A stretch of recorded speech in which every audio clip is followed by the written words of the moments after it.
नमस्कार दोस्तों, एक बार फिर से स्वागत है आपका हमारे चैनल पर। आज हम बात करने वाले हैं कि किसी भी स्किल को मास्टर कैसे किया जा सकता है। क्या इसका कोई साइंटिफिक तरीका है?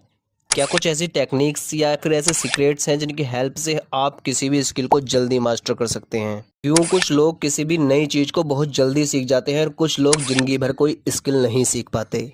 कुछ ऐसे ही सवाल दिमाग में आए थे डॉक्टर बेंजामिन ब्लूम के, जो कि एक अमेरिकन एजुकेशनल साइकोलॉजिस्ट थे।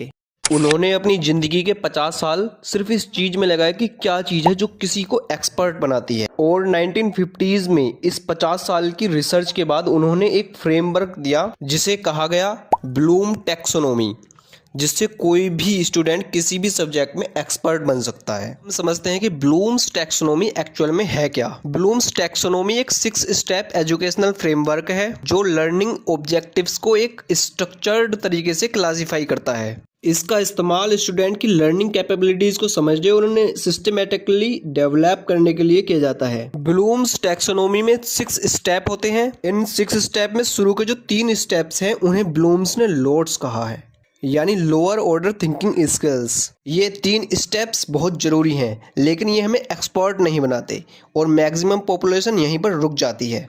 तो ये 6 स्टेप्स एग्जैक्टली समझने के लिए मानते हैं कि आप चेस यानी शतरंज में एक्सपर्ट बनना चाहते हैं और अभी आपको चेस के बारे में कुछ भी नहीं पता। तो चेस सीखने के लिए सबसे पहले आपका स्टेप आएगा रिमेम्बरिंग। ये जो लेवल 1 है ये बहुत ज़्यादा इंपॉर्टेंट है। इसमें हमें चीज़ों को याद करना होता है, जैसे कि चेस के फंडामेंटल रूल्स और टर्मिनोलॉजीज याद करनी होंगी। चेस बोर्ड और पीसेस को समझना होगा, जैसे कि चेस बोर्ड में 64 स्क्वायर्स होते हैं जो 8x8 की ग्रिड में होते हैं। 6 तरह के पीसेस होते हैं, प्योन, नाइट, बिशप, रूक, क्वीन और किंग। हर पीसेस की मूवमेंट को याद करना पड़ेगा। बेसिक चेकमेट पैटर्न्स याद करने पड़ेंगे, यानी चेस के बारे में सारी बेसिक और एडवांस नॉलेज और रूल्स हमें याद होने चाहिए। इतनी सारी चीज़ों का रट्टा हमने मार लिया है तो हमने लेवल 1 कंप्लीट कर लिया है। और इसके बाद ब्लूम टैक्सोनॉमी में सेकंड स्टेप आता है अंडरस्टैंडिंग।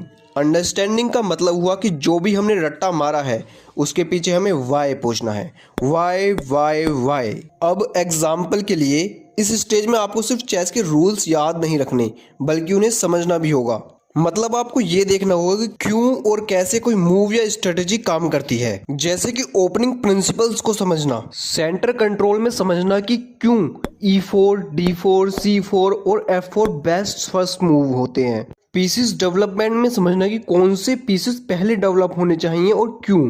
किंग सेफ्टी में हमें समझना चाहिए कि कास्टलिंग जल्दी क्यों करनी चाहिए। और कॉमन ओपनिंग मिस्टेक्स में हमें समझना होगा कि स्कॉलर्स मेट और फूल्स मेट से कैसे बचा जाए। अब मिडिल गेम में हमें प्योन स्ट्रक्चर, टैक्टिकल मोटिव्स और पीसेस कोऑर्डिनेशन को समझना होगा, और एंड गेम के बेसिक्स भी हमें समझने होंगे।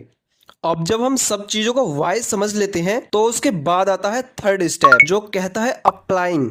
अप्लाइंग का मतलब है कि जो भी हमने रट्टा मारा है या जो भी हमने समझा है, इस नॉलेज को हम रियल गेम्स और प्रैक्टिस ड्रिल्स में अप्लाई करना शुरू करेंगे, जहां सिर्फ थ्योरी याद करना काफी नहीं होगा। अब आपको चेस बोर्ड पर स्ट्रेटेजी को एग्जीक्यूट करना होगा। अब ये 3 स्टेप तो हमने कर लिए और मैक्सिमम लोगों को लगता है कि यही तो लर्निंग है। अरे हमने रट्टा भी मार लिया, समझ भी लिया और उसे रियल लाइफ में यूज भी कर लिया, और इसलिए वो कभी भी किसी सब्जेक्ट में एक्सपर्ट नहीं बन पाते। अगर हमें एक्सपर्ट एक्चुअल में बनना है तो इसके लिए हमें नेक्स्ट 3 स्टेप करने पड़ेंगे, जिन्हें मिस्टर ब्लूम्स ने होट्स कहा है, यानी हायर ऑर्डर थिंकिंग स्किल्स। इनमें जो नेक्स्ट स्टेप आता है वो है एनालाइजिंग। एनालाइजिंग का मतलब है कि अब हम अपने काम को दूसरों के काम के साथ कंपेयर कर रहे हैं और हम ये देखते हैं कि हम अपने एग्जिस्टिंग लेवल से कैसे बेहतर बन सकते हैं।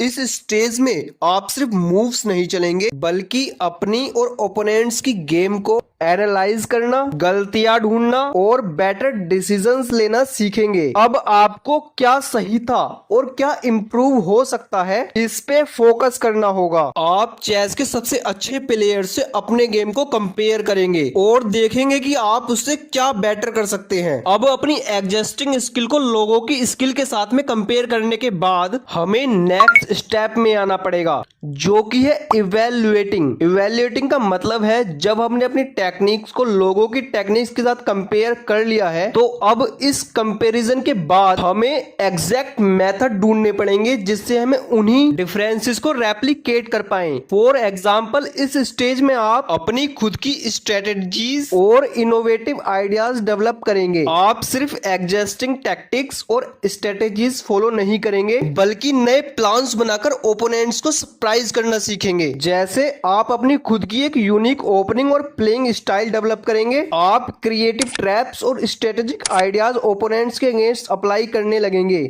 आप साइकोलॉजिकल प्ले और एडवांस एडेप्शन टेक्निक सीख जाएंगे। आप एक ओरिजिनल चेस थिंकर बन जाएंगे जो सिर्फ फॉलो नहीं करता बल्कि नए आइडियाज क्रिएट करता है। अगर आप ये सारे स्टेप सक्सेसफुली कंप्लीट कर लें तो आप 6th और फाइनल स्टेज मास्टरी या क्रिएटिंग पर पहुंच जाएंगे, जहां हम अपनी सारी नॉलेज, अंडरस्टैंडिंग और एनालिटिकल स्किल्स का यूज करेंगे, अनबीटेबल मास्टर बन जाएंगे जिसे बाकी लोग फॉलो करेंगे खुद मास्टर बनने की जर्नी में। तो ये थी ब्लूम टैक्सोनॉमी। अगर कोई व्यक्ति ब्लूम्स टैक्सोनॉमी के सारे स्टेप्स को सक्सेसफुली कंप्लीट कर ले तो वह किसी भी स्किल में मास्टर बन सकता है। एक बार फिर से हम ब्लूम्स टैक्सोनॉमी के सारे स्टेप्स को रिवाइज करते हैं। ब्लूम्स टैक्सोनॉमी का पहला स्टेप है रिमेम्बरिंग, जहां हम चीजों को याद करना सीखते हैं। दूसरा स्टेप है अंडरस्टैंडिंग, जहां हम समझते हैं कि चीजें क्यों और कैसे हो रही हैं। तीसरा स्टेप है अप्लाइंग, जिसमें हम जो भी हमने समझा और सीखा है उसका रियल लाइफ में यूज करते हैं। फोर्थ स्टेप है एनालाइजिंग, जहां हम अपनी स्किल्स को दूसरों के साथ कंपेयर करते हैं। फिफ्थ स्टेप है इवैल्यूएटिंग, जहां हम खुद की टेक्निक्स और तरीके बनाते हैं जिन्हें सामने वाला सोच भी नहीं सकता।